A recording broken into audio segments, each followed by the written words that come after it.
Good evening. कैसे हो? शानदार। तो आज मैं आपको बताऊंगा मेरे भाई माइटोकॉन्ड्रिया। क्या? माइटोकॉन्ड्रिया। पीडीएफ देना माइटोकॉन्ड्रिया का। माइटोकॉन्ड्रिया। तो मेरे भाई सबसे पहले बात आपके दिमाग में आना चाहिए कि माइटोकॉन्ड्रिया है क्या, आखिर ये काम क्या करता है, कैसे होते हैं माइटोकॉन्ड्रिया, माइटोकॉन्ड्रिया का हमारे शरीर में क्या काम है। आज सारा चीज को मैं यहाँ पे बताऊंगा।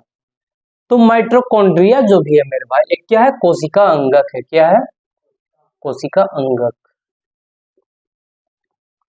कोशिका अंगक जानते हो ना? माइटोकॉन्ड्रिया कोशिका अंगक कहने का मतलब मेरे भाई कि माइटोकॉन्ड्रिया भी एक कोशिका अंगक है। कोशिका अंग किसे कहते हैं? कोशिका द्रव में जो बहुत सारे संरचनाएं पाए जाती है उसे कोशिका अंगक कहते हैं। तो माइटोकॉन्ड्रिया भी मेरे भाई कोशिका अंगक है। अब माइटोकॉन्ड्रिया की एक सबसे बड़ी खासियत है कि कोशिका अंगक में ये सबसे बड़ा कोशिका अंगक है। क्या है? सबसे बड़ा कोशिका अंगक है मेरे भाई। क्या है? सबसे बड़ा कोशिका अंगक है। कौन? अब माइटोकॉन्ड्रिया का एक बहुत बड़ा खासियत क्या है मेरे भाई कि अपनी आकार को पल पल बदलते रहता है। पल पल बहुत ज्यादा अपने आकार को बदलते रहता है। क्या करता है मेरे भाई? अपने आकार बदलने का मतलब समझते हो? बड़ा छोटा, छोटा बड़ा। क्या करता है? इतनी जल्दी बदलते रहता है, इतनी जल्दी बदलते रहता है कि हम बता नहीं सकते कितना जल्दी बदलते रहता है। बहुत जल्दी, बहुत फास्ट।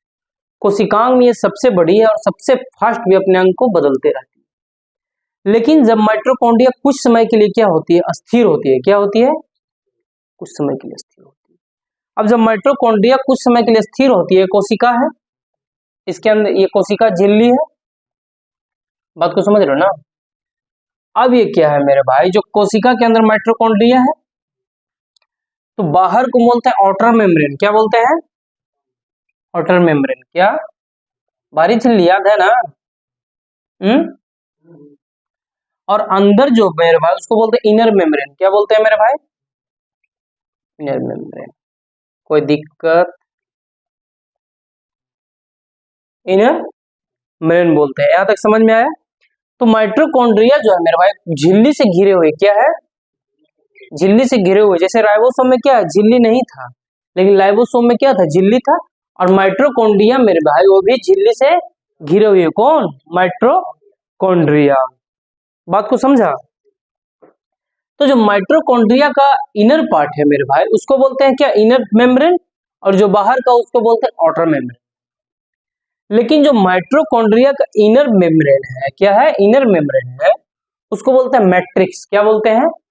मैट्रिक्स। कोई दिक्कत? क्या बोलते हैं मेरे भाई? मैट्रिक्स। अब जो मैट्रिक्स होते हैं मेरे भाई तो खाली नहीं होते हैं वो। ऐसा नहीं कि अंदर ये खाली है, खोखला है, नहीं। जिस तरह हम बताए थे मेरे भाई कि कोशिका के केंद्रक में क्या रहता है? भरा हुआ रहता है कि नहीं? बहुत सारा संरचनाएं भर रहती है। क्या भरा हुआ रहता है? संरचना अर्ध तरल पदार्थ भरा हुआ रहता है, लसलसा भरा हुआ रहता है। क्या रहता है? समझ में आ रहा है या नहीं आ रहा है? कि ऊपर से जा रहा है? तो फिर से रिपीट कर देता है। माइटोकॉन्ड्रिया एक कोशिका अंगक है जो बहुत बड़ी है। ये पल पल अपनी आकृति को बदलते रहता है। लेकिन जब ये अस्थिर होता है मेरे पास झिल्ली से घिरे हुए माइटोकॉन्ड्रिया, लेकिन जब ये अस्थिर रहता है तो इसको माइक्रोस्कोप से जब देखते हैं तो बाहर के बोलते हैं ये आउटर मेम्ब्रेन, अंदर को बोलते हैं इनर मेम्ब्रेन। लेकिन जो ये मेरे भाई माइटोकॉन्ड्रिया है उसको इंटरनल पार्ट को बोलते हैं मैट्रिक्स। क्या बोलते हैं? मैट्रिक्स। मैट्रिक्स हिंदी में भी याद रखना, ठीक है? मैट्रिक्स। लेकिन भाई जो मैट्रिक्स है, मैट्रिक्स खाली नहीं रहता है। मैट्रिक्स द्रव से संरचना से भरी हुई रहती है। अर्ध तरल पदार्थ से क्या हो रहती है? भर रहती है। जिस प्रकार क्या रहता है? कोशिका द्रव भरा हुआ होता है, केंद्रक भरा हुआ रहता है। कोई दिक्कत नहीं ना? तो मैट्रिक्स जो है जो मेरे भाई भरा हुआ रहता है इसके, ठीक है? तब इसमें क्या भरा हुआ रहता है? ये बहुत बड़ी चीज है। इसमें क्या भरा होता है? कोशिका द्रव बहुत सारे। तो लेकिन मैट्रिक्स में क्या भरा रहता है मेरे भाई? एक मेन चीज भरा हुआ रहता है। इसमें क्या भरा हुआ रहता है? डीएनए। क्या? ये डीएनए हम तुमको बाद में बताएंगे क्या होता है, जब विशेष आगे चैप्टर बताएंगे। तो सिर्फ यहाँ पे डीएनए से समझो। आरएनए, क्या? RNA 70 S. एग्जाम्पल, बहुत सारा मेन मेन चीज जो रहते हैं वो भरे हुए रहते हैं किसके अंदर? मैट्रिक्स के अंदर। कहाँ भरे रहते हैं मेरे भाई? मैट्रिक्स के अंदर। डस्टर कहाँ? मैट्रिक्स के अंदर पानी से भिंगा दिया है। मैट हाँ, मैट्रिक्स के अंदर क्या रहता है मेरे भाई? भरा हुआ रहता है। क्या? डीएनए, आरएनए, 70 एस, क्या रहता है? सब अंदर भरा हुआ रहता है। तो इससे क्या होता है मेरे भाई? जैसे कि कोशिका के केंद्रक द्रव में भरा हुआ रहता है, सारा चीज भरा हुआ रहता है ना, वहां पे तरल पदार्थ भरा हुआ रहता है ना कोशिका द्रव में। उसी प्रकार क्या होता है मेरे भाई? मैट्रिक्स भी भरा हुआ रहता है। लेकिन एक यहाँ पे नाम दिख रहा है, कौन? डीएनए। क्या दिख रहा है मेरे भाई? डीए। समझ में आ रहा है या नहीं आ रहा है? तो डीएनए क्या है मेरे भाई? डिटेल बाद में बताएंगे, लेकिन यहाँ पे समझ। डीएनए जो ऐसा कोशिकांग में पाया जाता है मेरे भाई कि उसके बिना सजीवों की गणना ही नहीं की जाती है। सजीवों की गणना मतलब सजीव अगर है तो उसमें डीएनए रहना है ही। जैसे नहीं देखता है कोई मर्डर करता है, रेप करता है, तो उसको डीएनए टेस्ट होता है ना। ये 6 उम्र के मुंह में डैडी की नाजायज औलाद, वो अलग चीज है। लेकिन ये डीएनए होता है जैसे किस से किसी का जांच हो गया, किसी का हाथ से होता है ना। तो डीएनए बहुत महत्वपूर्ण चीज है जिसके बिना सजीवों की गणना नहीं की जा सकती है। कोई दिक्कत? अब देखो डीएनए जो है मेरे भाई, डीएनए का एक बहुत बड़ा खासियत है। अब डीएनए का बहुत बड़ा खासियत क्या है? देखो डीएनए जो है ये जैसे कि बताया, कोशिश समझ में आ रहा है या नहीं आ रहा है? कोई दिक्कत? अब देखो यहाँ पे मेरा थोड़ा सा दिमाग उधर चल गया था मेरा, इस कारण थोड़ा सा। अब देखो सेल है, डेली तो दिमाग इधर उधर जाते ही रहेगा, बात को समझो, टॉपिक से भटको मत। अब सेल है तो सेल में यहाँ क्या रहता है? न्यूक्लियस रहता है कि नहीं रहता है? केंद्रक रहता है कि नहीं रहता है? समझ पा रहे हो या नहीं? केंद्रक कहाँ रहता है? कोशिका के कोशिका द्रव में रहता है केंद्रक, मिडिल पॉइंट में रहता है। ये तुम्हारा कोशिका झिल्ली हो गया, इधर से हो गया ना, अंदर नहीं बाहर। अब ये कोशिका केंद्रक में क्या रहता है मेरे भाई? डीएनए रहता है। क्या रहता है?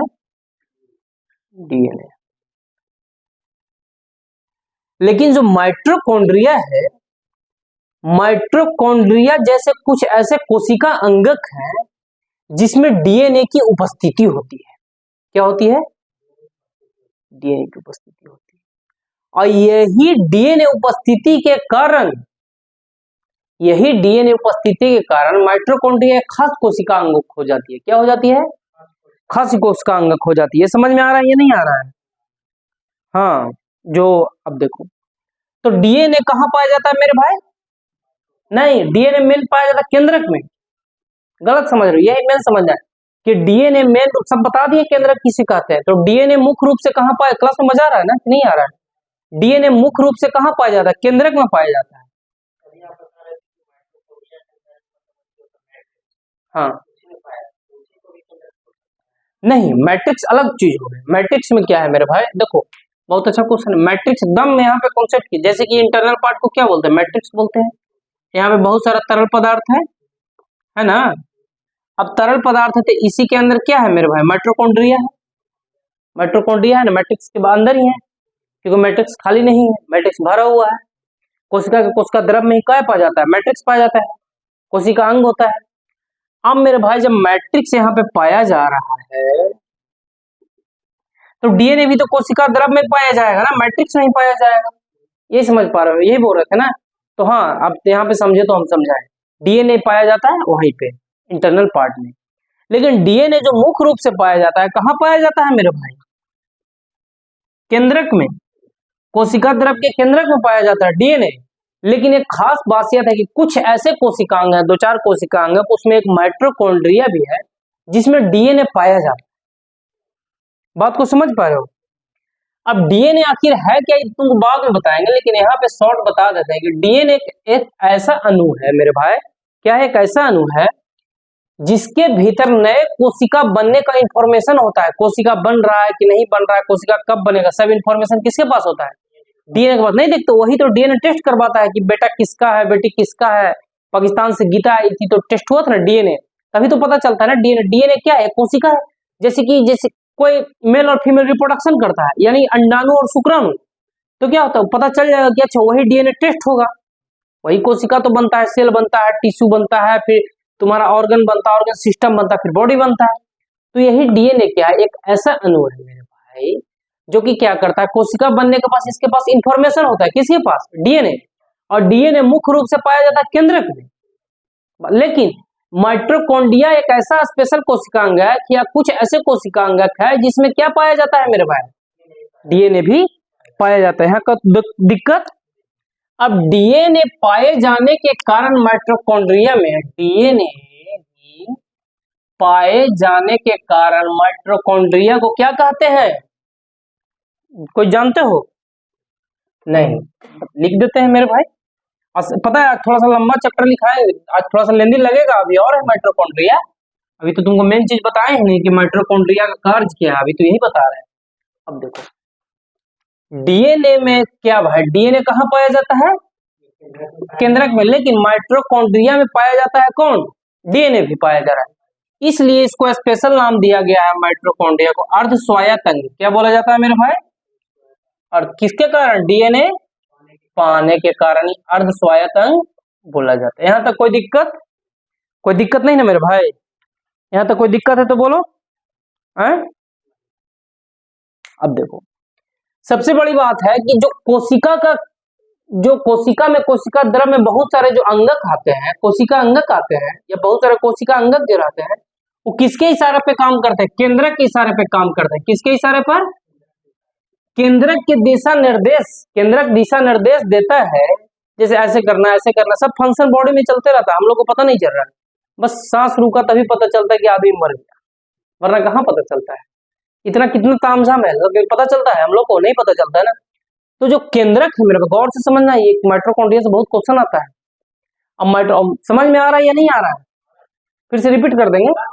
अब जो केंद्रक, अब फिर से 5 मिनट में रिपीट कर देंगे। अब जो केंद्रक है मेरे भाई, अब केंद्रक के दिशा निर्देश पे कौन काम करता है, माइटोकॉन्ड्रिया भी छोड़ दो, सिर्फ कोशिका। जैसे कि देखो ये कोशिका है, कोशिका के अंदर केंद्रक है, तो केंद्रक सबको दिशा निर्देश देगा, लाइबोसोम, राइसोसोम, इंटरप्लाज्मिक रेटिकुलम, माइटोकॉन्ड्रिया भी नहीं बोलना है, इंटरप्लाज्मिक रेटिकुलम, बहुत सारा ऐसा, जो पहले वाला बोलो ना भाई, उतना सारा याद है, इतना सारा कोशिकांग का नाम, तुम एक भी कोशिकांग का नाम नहीं ले रहा है, तुम माइटोकॉन्ड्रिया पे अटकल है। बोलो, कोशिका द्रव कोशिकांगक है, हाँ हाँ, गोल्जी बॉडी,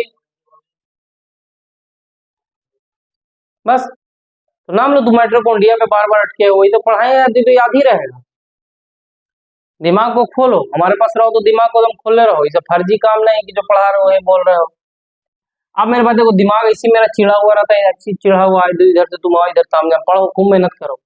अब जो मेरे भाई क्या है, केंद्रक है, तो केंद्रक के अंदर क्या रहता है, मैं केंद्रक के दिशा निर्देश पे काम कौन कर रहा है, बहुत सारे कोशिकांग कब कर रहा है, तुम फिर बोलेगा माइटोकॉन्ड्रिया, बोलेगा बाद में बोलेगा, आज माइटोकॉन्ड्रिया पढ़ो उसके बाद बोलेगा, तब बहुत सारे कोशिकांग काम करता है। लेकिन माइटोकॉन्ड्रिया के पास देख रहे हो खुद क्या है, डीएनए।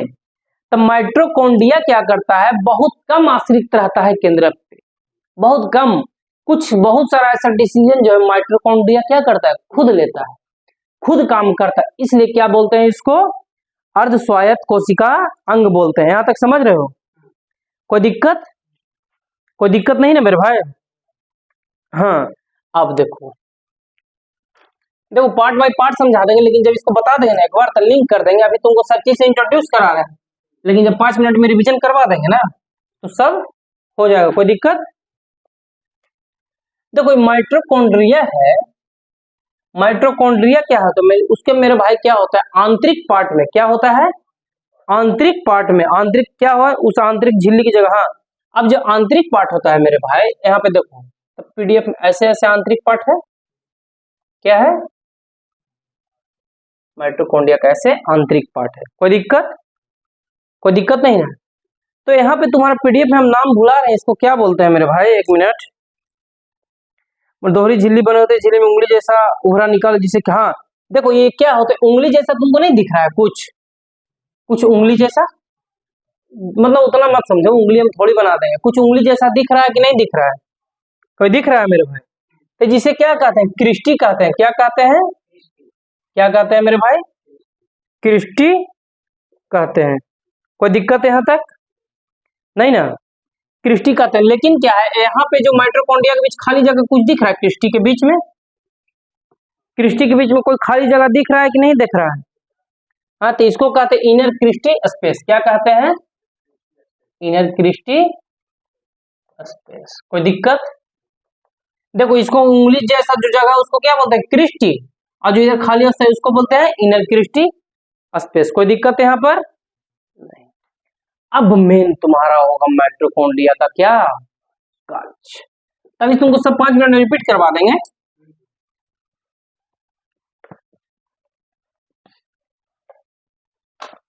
माइटोकॉन्ड्रिया का कार्य।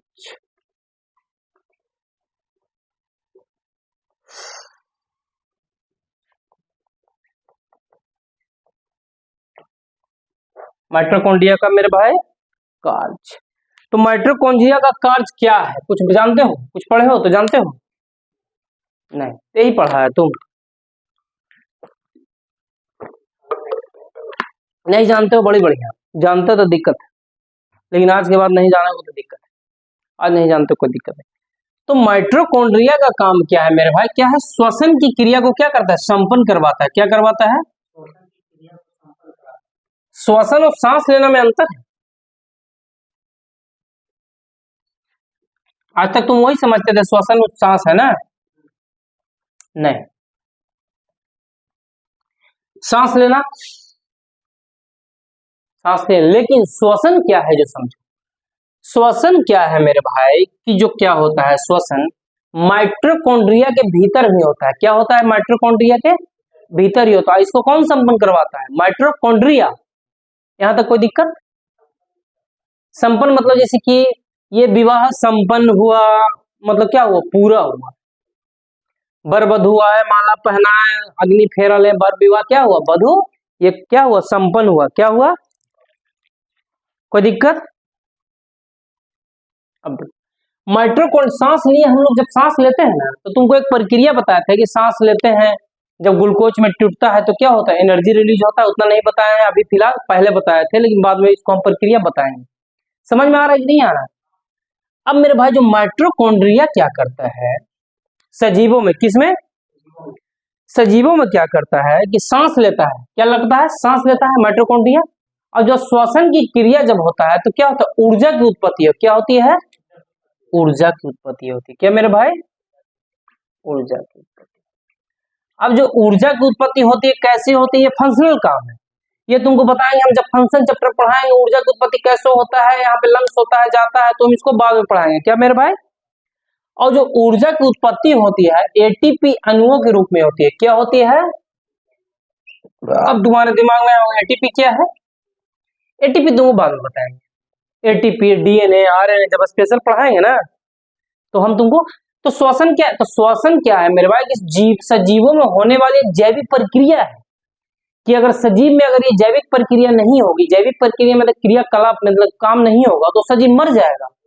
मर कैसे जाएगा? तो जीव जैसे कि क्या करेगा? सांस लेगा। तो सांस लिया तो श्वसन क्रिया माइटोकॉन्ड्रिया में तो क्या करता है? ऊर्जा उत्पन्न करता है। मतलब जो हम लोग चल फिर रहे हैं सांस लेने के कारण ही कार्बन डाइऑक्साइड जलता है, ऊर्जा उत्पन्न करता है, ग्लूकोज जलता है। जैसे हम लोग खाना खाएं, कार्बोहाइड्रेट, प्रोटीन, लिपिड बसा बनता है, सब ग्लूकोज जाकर पचता है, फिर ग्लूकोज जाकर जलता है, उसके बाद क्या होता है? ऊर्जा बनता है। लेकिन अगर हम ऊर्जा जलेगा नहीं, बनेगा नहीं, तो हम लोग जल पाएंगे? चल पाएंगे? बोल पाएंगे? बोल पाएंगे? आज तुम्हारे पास बोल रहे तो क्या ऊर्जा का देन है? नहीं कहता कि तुम्हारे पास एनर्जी खत्म हो गया है भाई, जवानी खत्म हो गया है। जवानी में तो ऊर्जा रहना चाहिए। जवानी का मतलब ऐसे बैठना चाहिए, जवानी का मतलब टाइट बैठना चाहिए।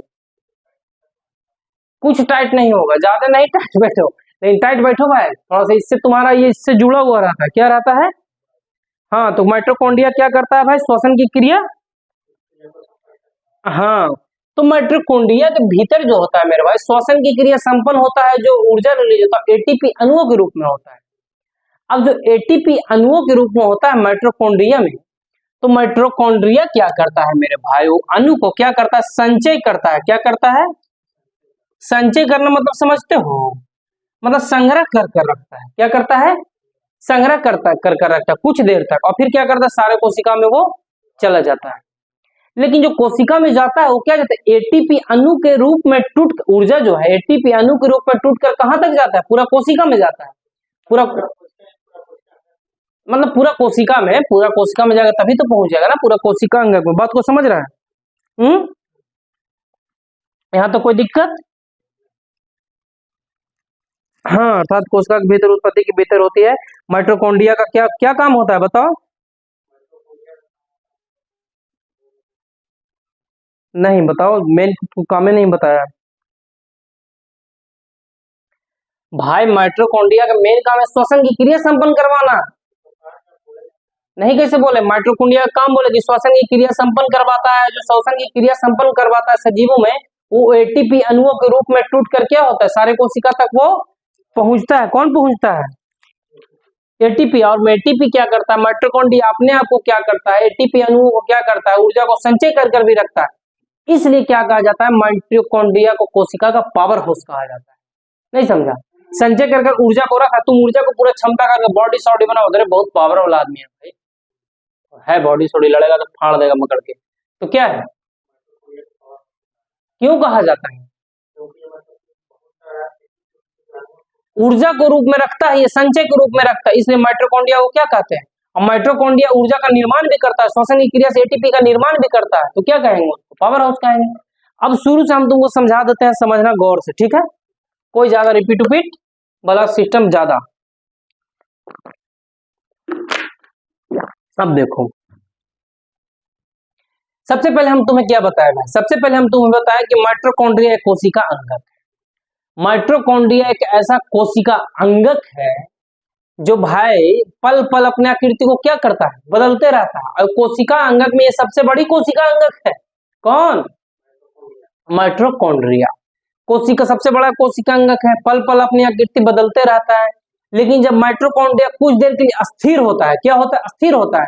और जब माइटोकॉन्ड्रिया कुछ देर के लिए अस्थिर होता है, और माइटोकॉन्ड्रिया को जब हम माइक्रोस्कोप की मदद से देखते हैं तो हम झिल्ली के आकार की दिखाई पड़ता है, जिसको बोलते हैं इनर मेम्ब्रेन, अंदर को, बाहर को आउटर मेम्ब्रेन बोलते हैं। अब इनर मेम्ब्रेन को जो बोलते हैं उसको मैट्रिक्स बोलते हैं। क्या बोलते हैं? मैट्रिक्स। देखो रिपीट कर रहे हैं, याद आ रहा है कि नहीं आ रहा है? नहीं याद आ रहा है मेरे भाई तो फिर से अभी 15 मिनट फिर से पढ़ाएंगे, 2 घंटा फिर से पढ़ाएंगे, 5 घंटा फिर से पढ़ाएंगे, रात भर पढ़ाएंगे। कोई दिक्कत नहीं, सच बता रहे हैं। और नहीं समझ में आ रहा तो तुम्हारा दोष नहीं, नहीं समझ में आ रहा तो हमारा दोष है कि हम तुमको समझा नहीं पा रहे। तो अगर कोई डाउट हो तो पूछो। नहीं भाई, फिर हमको अपने आप में क्या पढ़ा रहे हैं, फिर ऐसा टाइम देने से क्या फायदा? अभी तुम्हारा दिक्कत नहीं है अगर नहीं समझ में आ रहा, अभी हमारा दिक्कत। अगर तुमको नहीं समझ में आ रहा तो हमारा दिक्कत है, ये बात सच है। लेकिन अगर बाद में नहीं समझ में आ रहा तो भाई तुम्हारा दिक्कत। तो मैट्रिक्स आता है। अब मैट्रिक्स जो है खाली नहीं भरा हुआ रहता है। क्या रहता है मैट्रिक्स? खाली नहीं, भरा हुआ रहता है मेरे भाई। अभी हम क्या बोले? नहीं सॉरी, दिमाग थोड़ा सा कभी कभी देखो डाइवर्ट हो जाता है। तो मैट्रिक्स के अंदर क्या हो रहता है? भरा हुआ रहता है। अब मैट्रिक्स के अंदर जब बहुत सारे क्या रहता है, केंद्रक में जो कोशिका द्रव में बहुत सारे तरल पदार्थ भरे हुए रहते हैं, अर्ध तरल पदार्थ रहते हैं, तो उसी प्रकार मैट्रिक्स में भी रहते हैं। तो मैट्रिक्स में क्या भरा हुआ? डीएनए, आरएनए, ये तुम्हारा 70S। तो इससे भरने से क्या होता है मेरे भाई कि डीएनए इसमें एक महत्वपूर्ण है। डीएनए एक ऐसा चीज है कि जिसके बिना सजीवों की गणना ही नहीं की जा सकती है। बात को समझा? तो डीएनए जो है महत्वपूर्ण रूप से कहाँ पाया जाता है? केंद्रक में पाया जाता है, यानी कोशिका के कोशिका द्रव में न्यूक्लियस में पाया जाता है। डीएनए कोशिका के कोशिका द्रव के जो बीच में न्यूक्लियस होता है, केंद्रक में पाया जाता है। लेकिन माइटोकॉन्ड्रिया कुछ ऐसे कोशिका अंगक है मेरे भाई जिसमें डीएनए पाया जाता है। अब डीएनए पाए जाने के कारण इसको अर्ध स्वायत्त कोशिका अंगक बोलते हैं। यहाँ तक क्लियर? अब देखो जब इसका काम क्या है, अब देखो केंद्रक जो रहता है मेरे भाई, केंद्रक के दिशा निर्देश पे ही बहुत सारे कोशिका क्या करते हैं? अंगक काम करते हैं। लेकिन माइटोकॉन्ड्रिया के अंदर डीएनए खुद मौजूद है, ये किसी दूसरे पर कम निर्भर रहता है, खुद के अपने कार्य को ज्यादा संपन्न करवाता है। कोई दिक्कत है यहाँ तक? अब माइटोकॉन्ड्रिया का काम क्या है? तो माइटोकॉन्ड्रिया का काम क्या है मेरे भाई? श्वसन क्रिया को संपन्न करवाना। श्वसन क्रिया को संपन्न करवाने कहने का मतलब मेरे भाई, जब श्वास लेता है तो श्वास जब अंदर की क्रिया होता है तो ऊर्जा के रूप में बनता है। ऊर्जा किसके में बनता है? एटीपी के रूप में बनता है। बात को समझा?